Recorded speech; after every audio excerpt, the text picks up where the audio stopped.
Este vídeo, que será uma série de outros audiovisuais sobre este assunto que trataremos aqui, algumas relações importantes entre psicanálise e o campo da literatura. Mais precisamente, do diálogo mantido entre Freud e autores clássicos da literatura mundial. Mesmo sabendo que as relações estabelecidas entre ambos os campos, ou seja, o campo da psicanálise e da literatura, são muitas vezes problemáticas e tensionais, isto por certas impossibilidades. Portanto, focaremos aqui em algumas relações surpreendentes, fruto da postura detetivista de Freud, pois foi justamente esta postura investigadora que fez com que ele, o pai da psicanálise, encontrasse na literatura chaves importantes em termos de expressão da nossa interioridade, ou seja, as formações do inconsciente. Ainda que exista limites que demarquem e que distinguem os dois campos referidos, como conhecimentos próprios, é fato que sem a existência da literatura, a psicanálise, como a conhecemos, não teria existência. Porém, algo que não se pode negar é que a literatura é um campo por onde se pode resgatar o conhecimento sobre a subjetividade humana. Nosso objetivo aqui é mostrar a influência da literatura na construção do pensamento psicanalítico a partir dos laços estreitos e fortes estabelecidos entre ambos os campos.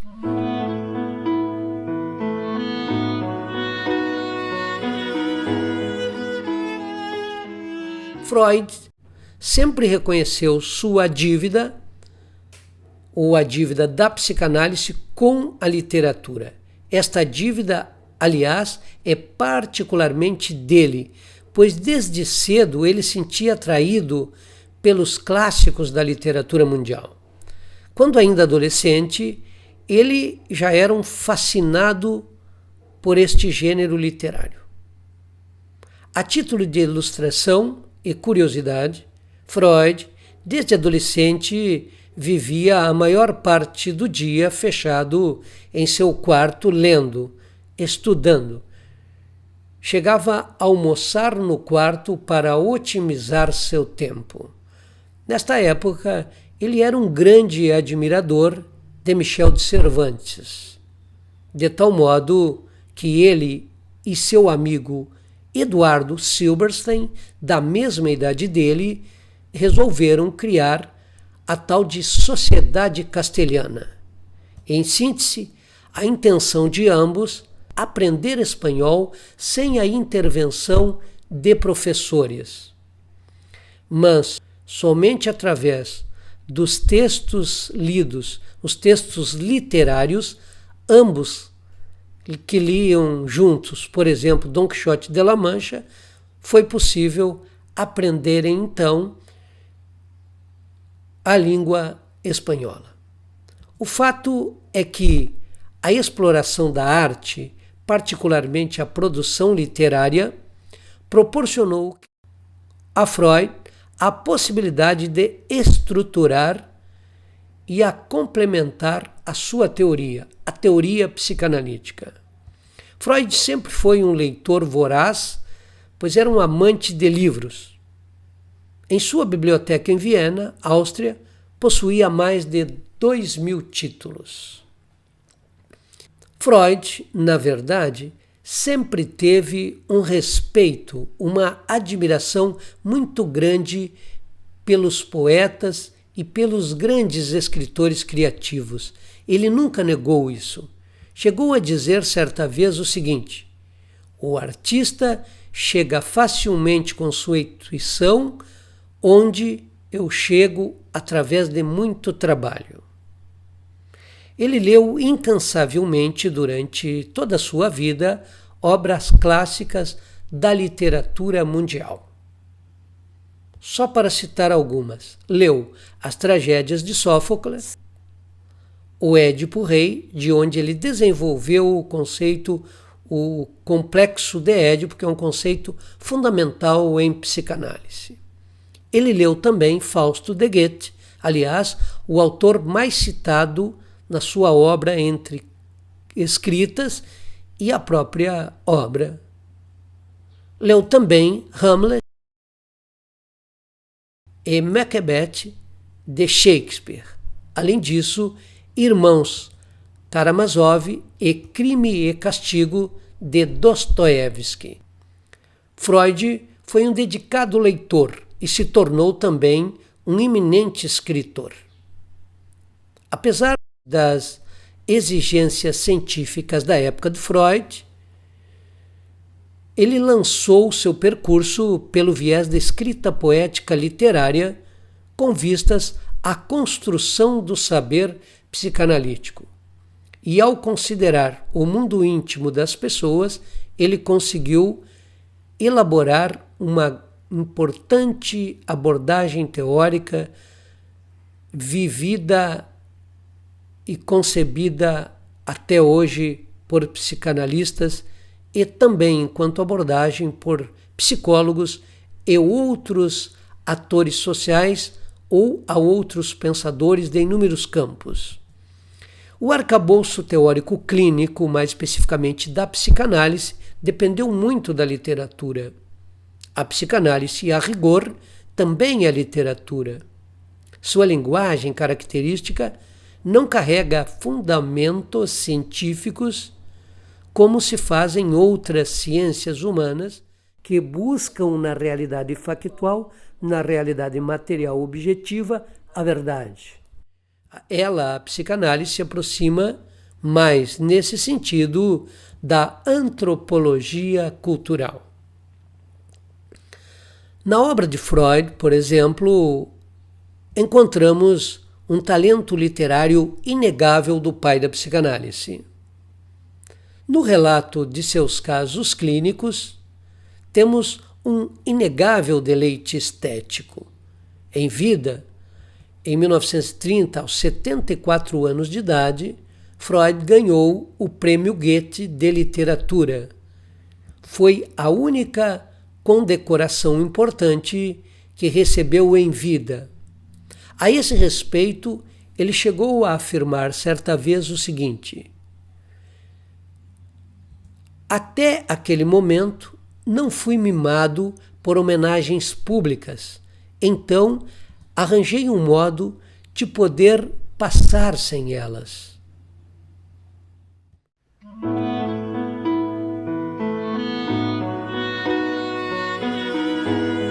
Tanto a psicanálise quanto a literatura visam um mesmo objeto, ainda que utilizando-se de procedimentos diversos e próprios.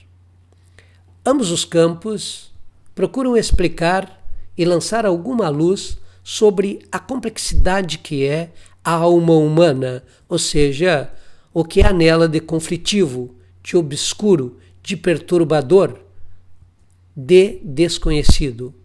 Isto aparece nas experiências narradas de dramas e conflitos psicológicos vivenciados pelas personagens das obras, nos diferentes âmbitos da vida, seja privado ou seja público, ou seja, nos labirintos do enredo, no fluxo de consciência dos autores apresentados em suas narrativas.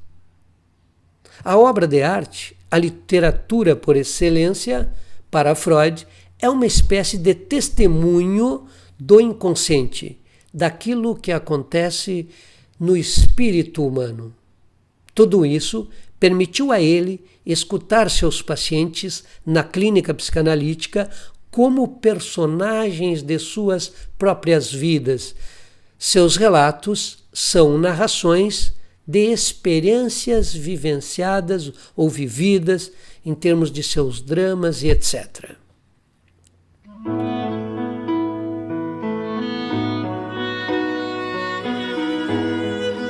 A linha que separa a realidade ficcional da realidade factual é tênue e deve ser considerada, portanto, nos casos clínicos clássicos apresentados na obra de Freud.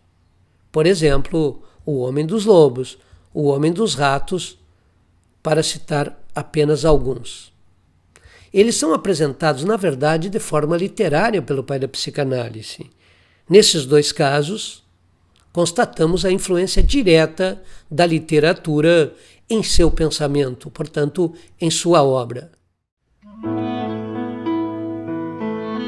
Vou interrogar o seguinte: como um psicólogo ou um psicanalista poderiam ter acesso ao estado de alma ou à subjetividade de seus pacientes se não percorrer os labirintos como esses manifestados pelas narrações literárias? Acho muito difícil, ou quem sabe, até impossível.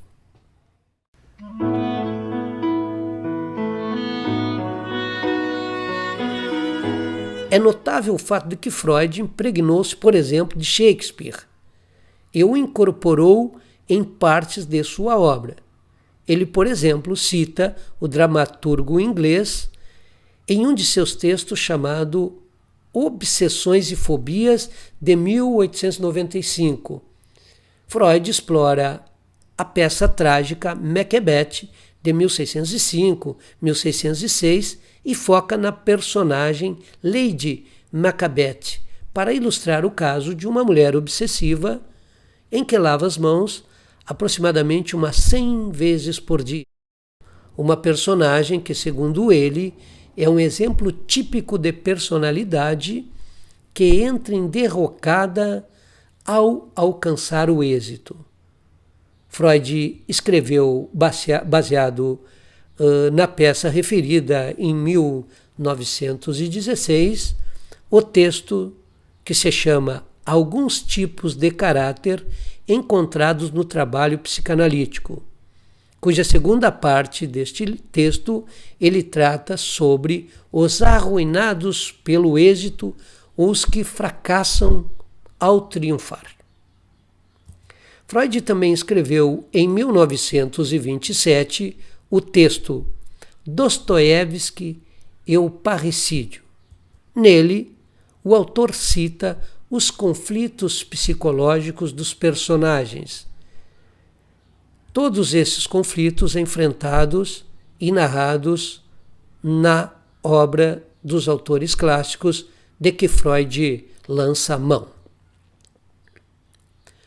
No entanto, a primeira obra literária citada por Freud em sua obra, com exceção dos comentários dele sobre Édipo Rei, Hamlet, na interpretação de sonhos, foi mesmo Delírios e Sonhos na Gradiva de Jensen. Este texto foi escrito, publicado em 1906, 1907. Freud, nesse texto, aborda basicamente, baseado nessa novela, os diferentes tipos de delírios e a histeria masculina do personagem principal. O que atraiu Freud mesmo nesta obra foi o cenário onde ela se desenrola, que foi na cidade de Pompeia. Inclusive, Freud associa a palavra via em seus sonhos com as ruas dessa cidade, etc.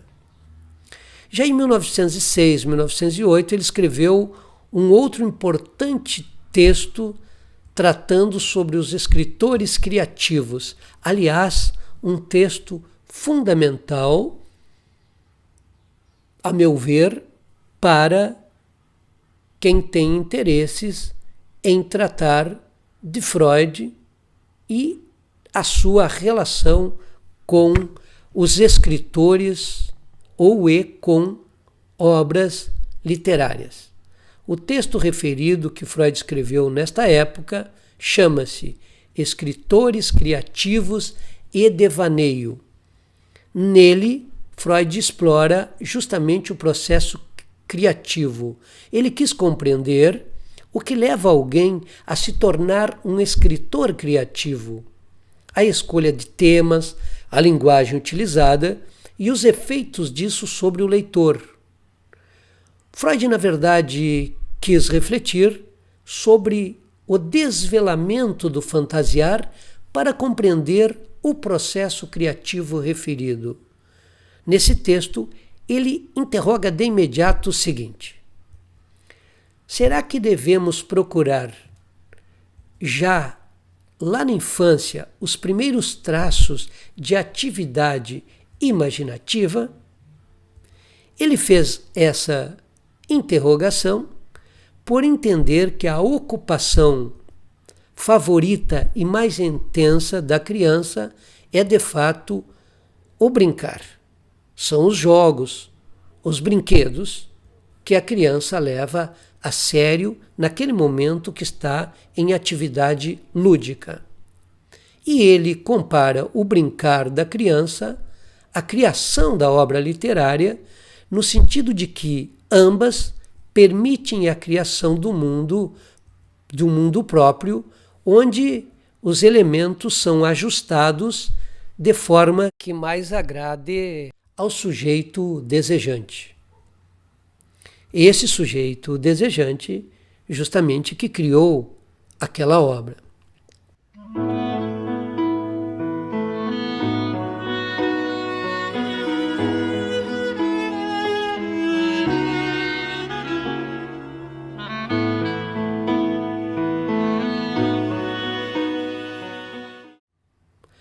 Os devaneios, segundo o autor, são como brincadeiras para os adultos, um meio de realizar nossos desejos secretos ou não.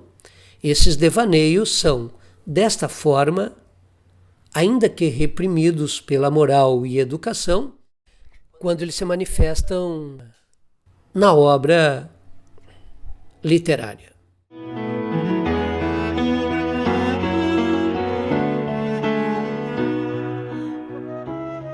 Por fim, neste vídeo você pôde saber, ainda que de um modo geral e rápido, sobre algumas relações entre psicanálise e o campo literário, mais especificamente sobre a influência da literatura no pensamento de Freud, ou seja, no pensamento psicanalítico.